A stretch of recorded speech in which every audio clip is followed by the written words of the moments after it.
I was 46, a man who had built a life of total security, brick by hard-won brick, in my plumbing business. I thought I was set, utterly free from debt or emotional ties. But all that changed on a simple spring afternoon at a neighbor's cookout when I met Lena and her tiny, wide-eyed daughter, Emma.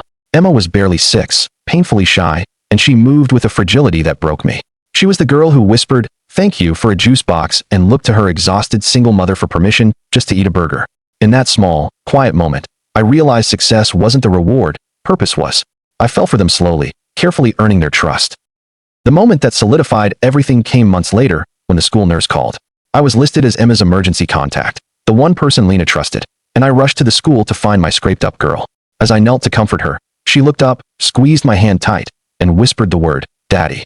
That single syllable didn't just break me. It rebuilt me entirely. I married Lena soon after. We built a real home, anchored by traditions, Saturday mornings fixing things in the garage, Thursday pancake nights, and the burgeoning college fund that became my obsession. I taught her how to measure wood. I was there for the glasses, the broken wrist, and the piano lessons.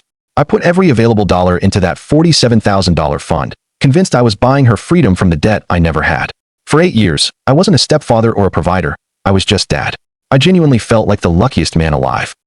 But nothing gold can stay. When Emma hit her teenage years, that love soured, replaced by the casual cruelty teenagers wield.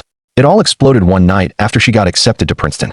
At a steakhouse dinner, she unleashed the brutal truth. "You're not my real father. You're just the guy who pays." Lena didn't defend me. She suggested I should have children of my own. That night, lying awake, I realized the role I was playing was purely transactional.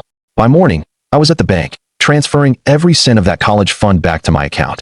When I walked back into the kitchen, I showed them the closed account and told them I was taking back my money. If her real father wants to pay for Princeton, let him. The divorce was clean. I thrived in the peace. My business exploded. I found time for myself again, riding my motorcycle and woodworking. 7 years passed quickly. Then, one evening, they were standing on my doorstep. Lena was worn out, and 23-year-old Emma looked exhausted and stressed. They had lost everything: the car, the apartment, and were desperate for help. They were looking for the wallet again. I listened to their desperate plea, noted the biological father's continued absence, and finally shook my head. "You made it absolutely clear I wasn't your father. So now I'm not. Go to your real father if you need help."